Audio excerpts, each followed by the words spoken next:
हिंदू धर्म की कथाओं में भगवान विष्णु और देवर्षि नारद जी से जुड़ी कई कहानियां हैं। इनमें से एक प्रमुख कथा है जिसमें नारद जी ने भगवान विष्णु को शाप दिया। यह कथा इस प्रकार है।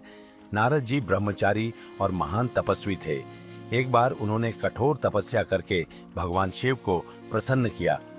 उनके तप से देवराज इंद्र चिंतित हो गए, क्योंकि उन्हें डर था कि नारद जी स्वर्ग का राज्य प्राप्त करना चाहते हैं। इंद्र ने कामदेव को भेजा ताकि वे नारद जी की तपस्या भंग कर सके, लेकिन नारद जी का तप इतना शक्तिशाली था कि कामदेव असफल हो गए। तपस्या के बाद नारद जी ने भगवान विष्णु के पास जाकर अपनी विजय की कथा सुनाई और कहा कि उन्होंने कामदेव को पराजित कर दिया। उन्होंने इस पर गर्व किया, जिससे उनके भीतर अहंकार आ गया।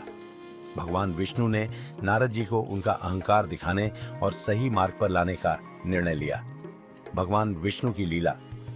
भगवान विष्णु ने अपनी माया से एक सुंदर नगर और उसमें एक राजकुमारी का निर्माण किया।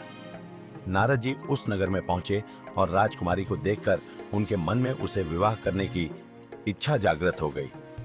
नारद जी ने भगवान विष्णु से प्रार्थना की कि वे उन्हें ऐसा रूप दें जिससे राजकुमारी उन्हें पसंद करे।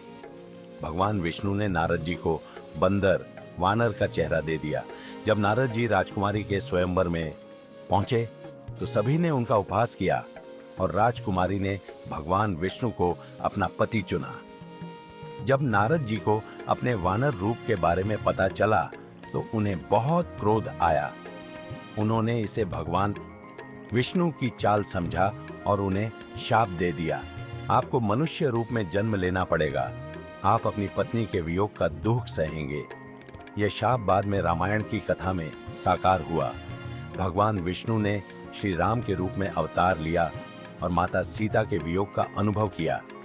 यह कथा यह सिखाती है कि अहंकार का परित्याग करना चाहिए और भगवान की लीलाओं को समझने की क्षमता विकसित करनी चाहिए।